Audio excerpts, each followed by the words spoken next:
Okay, so welcome back to the channel. Today we're going to tackle a project that could be really simple or it could be really difficult. You never know with boat projects. It should be just disconnecting a couple things, 4 screws, and installing the new one, but that's not usually how it happens. You guys know, usually it's more challenging than that. So the task at hand is that we've had problems with our dual engine start switch for a while. It throws off some false alarm codes that don't match with what's actually happening on the engines.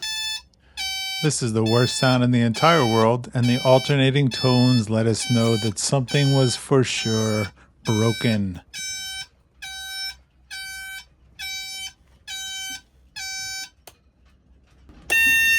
Alternatively, this is what it's supposed to sound like. We got the new one ordered in.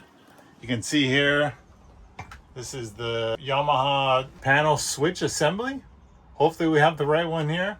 You can see it here in the box, brand new. What's exciting about this is this gets us a set of brand new keys, but also spare keys, which we have not had before for this boat. We had one set of keys and that was it. So, you know, it's a pretty high intensity, like to not lose the keys or you're screwed. So we have, hopefully when this switch goes in, we'll have new keys and spare keys.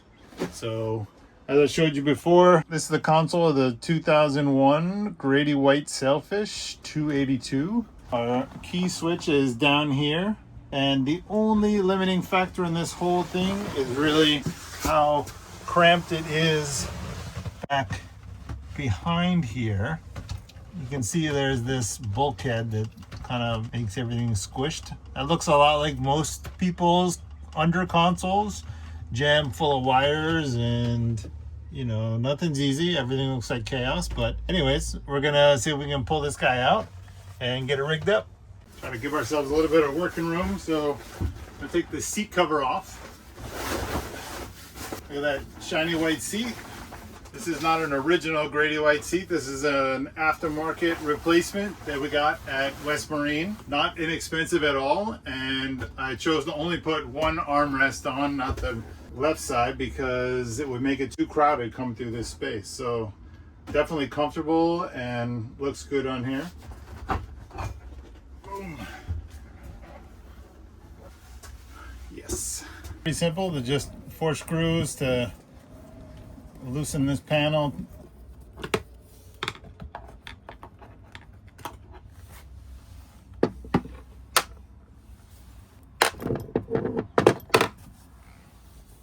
All right, so now trying to pull this out and see what we got. Probably safe to remove the kill switch at this point. All right.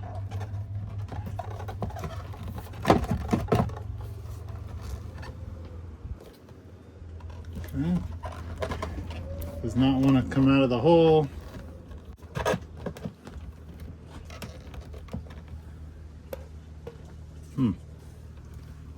Okay, we'll have to figure something else out. So while we have it out, let's take a quick tour of the new dual switch panel here, which for the record looks identical to the other one, with the exception of the stripe here is orange. The old one is red. I think that just helps us know.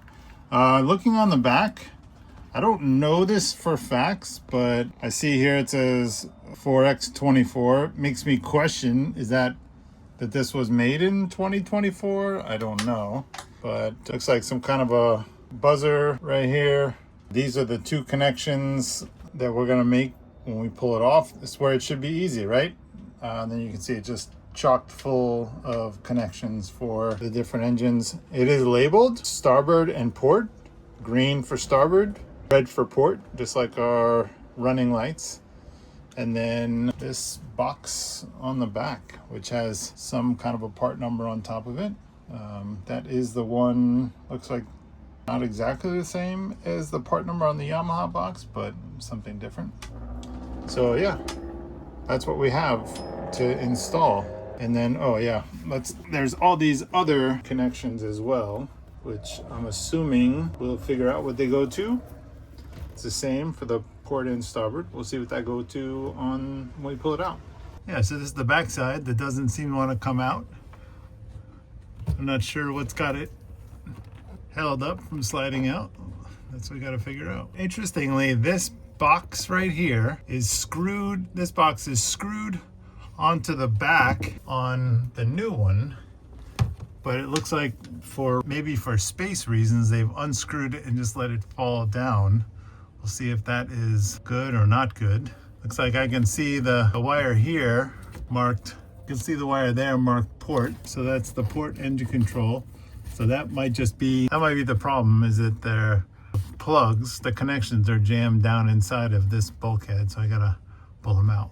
So I think in order to get at those connections up there, this connection up here, two of them, I think I need to pull this little cover, this panel, out of the way in order to see what's going on. Looks like four or five screws there. A few more around the corner.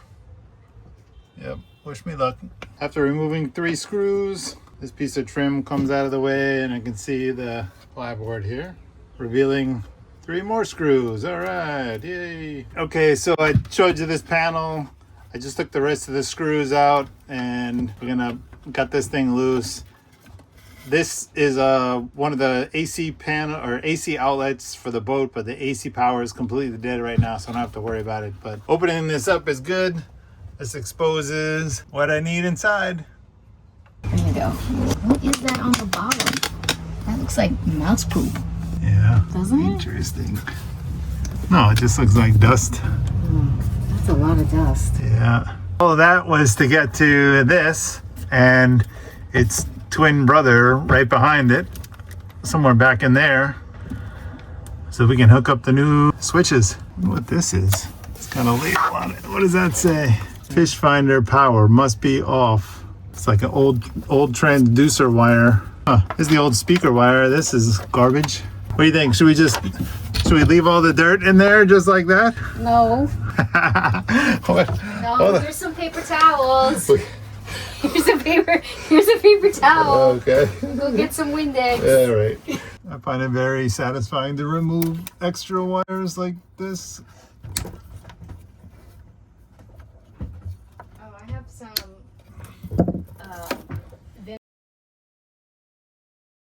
Uh-oh. Here. The boss lady just showed up. Here. I'll let It's a you wet go. paper I'll let you towel. go No, in I there. can't. It's gonna feel so I only good. got one good arm right now. Oh yeah, okay.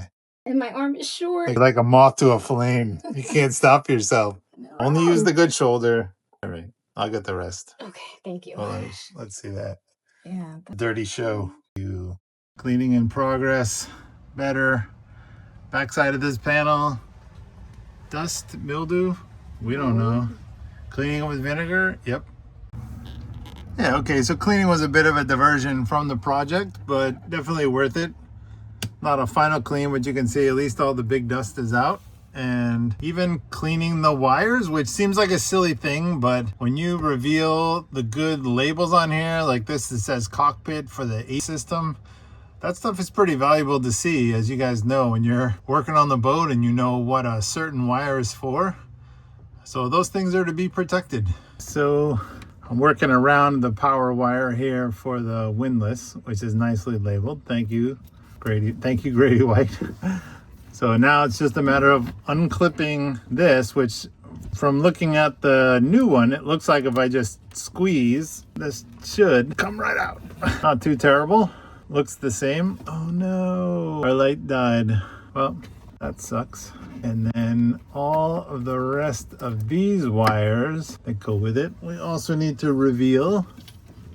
So I am gonna have to cut this wire tie.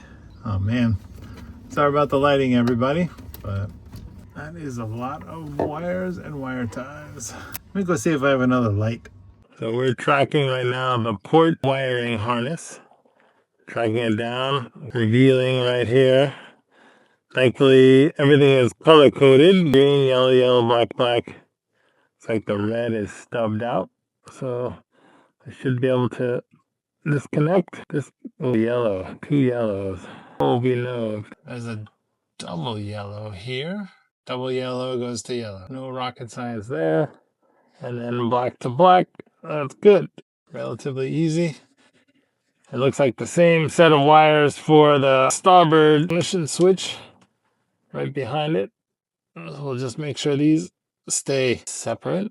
Let's see, how do we keep these? Oh, interestingly, looks like the red for the port engine is stubbed out and not used, but the red is used for the starboard engine. So that's notable.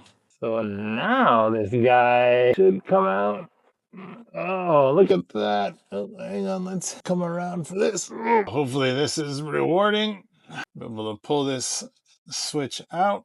All these wires. Yes, there it is. All right. So now let's compare the old to the new. So we already noted this box was dropped down, I'm assuming for space reasons. And pull up our connections. So the starboard connection, got all the right colored wires here. Looks like we'll need to pull these rubber pieces off. Well, not all of them. That's it. I think it looks good. We'll unscrew this right here in order to drop that box down because it is pretty tight in there. Such a mess. A quick little notable difference between these two is that when I flip them over, they're not exactly the same. So this is the old one. It has these two round devices on the bottom. Maybe that is the buzzer, the alarm buzzer. I don't know. And then this one does not have the exact same. Hopefully that's okay. I think these buzzers are actually what was giving us the problem. So hopefully everything works. I'm gonna take advantage of this time with the engine ignition switch off to just clean this thing up with a little bit of rubbing compound to get that nastiness off of there. Does it matter? No. Will anybody else see it? No. But I'll feel better knowing that I cleaned it up while I had it off because I don't plan on ever taking this off again. It will never be easier to do this than right now. Once that new switch is installed, I'd end up getting rubbing compound on the switch itself. And so now it's, listen, and I'm stopping short of getting a grinder just to level this off. You know, I'd love to do that. This is a little bit straight. These, like, I would love to take a Dremel and cut that flush, but I'm not going to do that. Not today. All right, so maybe I'll just clean it up a little bit so it'll fit in there better.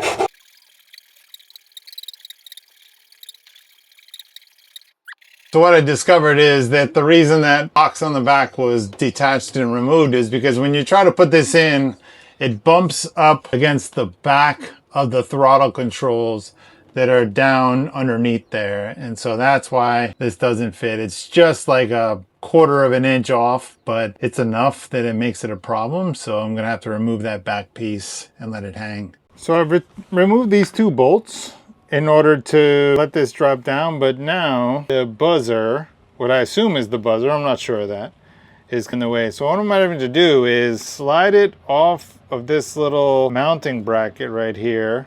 Looks like it's just sort of rubber on there. I want to make sure to not break these wires in any way. This is hard to do one-handed. I just need to pull this buzzer out of the way. Oops. Try this again.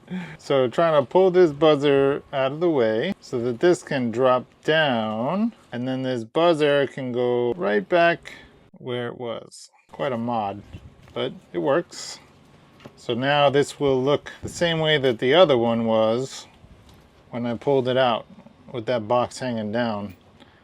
I feel like I want to suspend this somehow with some wire ties so that all the strain and what it's bouncing around isn't on these wired connections. Maybe I'll do that. Instead of just letting it hang by the wires in there, the gray wire, I've added these wire ties, which are just tightened up just so that they take the strain off of those wires. So hopefully as the boat is bouncing around, it won't continue to just tug on those wires and cause a short. What do you think? Good idea? Bad idea? I'm not a boat engineer. I'm not a boat tech. This is me making it up as I go. So if this is a good idea, let me know. If this is a bad idea, let me know. Sometimes there's an unintended consequence. And if you can think of it, let me know. But this is what I'm going to go with. Now I should be able to feed all this in back into the hole Everything goes in.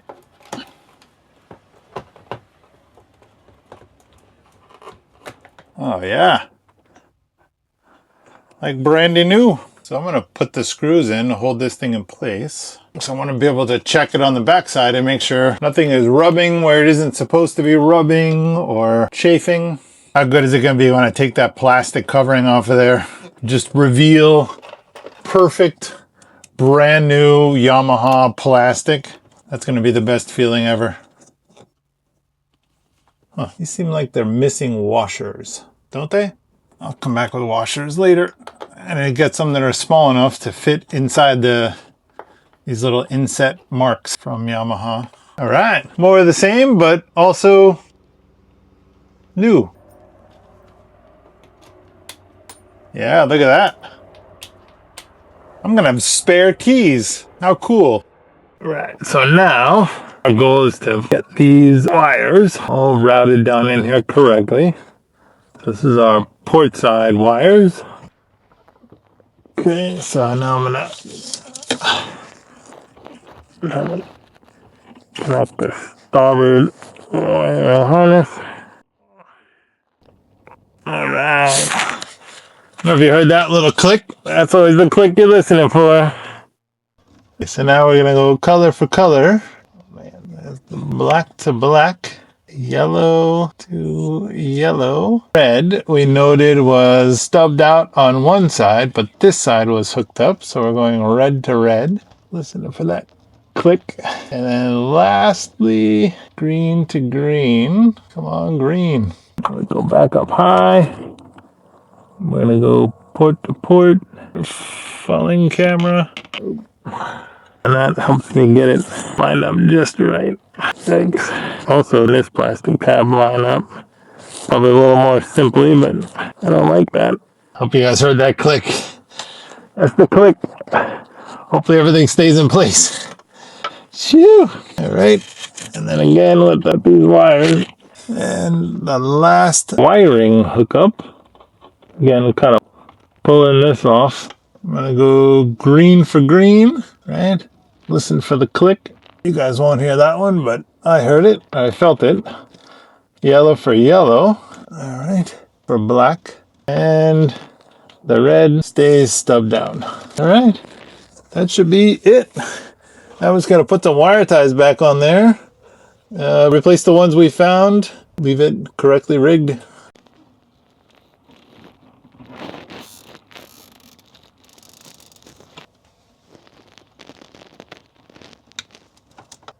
So just kind of remembering where we are. We are buried underneath the console here. Key switch, wiring underneath. Hopefully we just fixed the problem. Now we just need to put these panels back on. Well, really just this one panel back on. Piece of trim and clean up. And then we test it out. It's raining. Fully enclosed. Dry as a bone. Now time to test our work. So we're gonna go turn the batteries on and then try the key switch. We should hear the audible alarm sounding different. Moment of truth. Oh, so much better. Oh, that sounded so good. Oh my gosh, that's so much less annoying of a buzzer. And we also got the appropriate 3 beeps that mean that things are working correctly, but the engines are ready to start. That was so satisfying. That was worth I think I paid $400 for the new set of switches.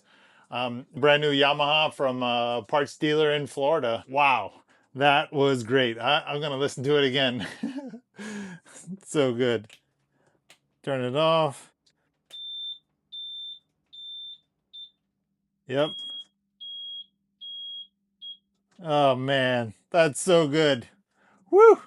This is the face of a satisfied, non-professional boat repair person who has fixed the ignition switches. Yes! Sorry everybody, I almost forgot the best part of this whole thing. Well, maybe not the best part, but it's a pretty good part. Where are my OCD people at? Let me take these out of the way. Where's my OCD people at? Oh, look at that. Oh, watch it come off of there. It's so good. Woo.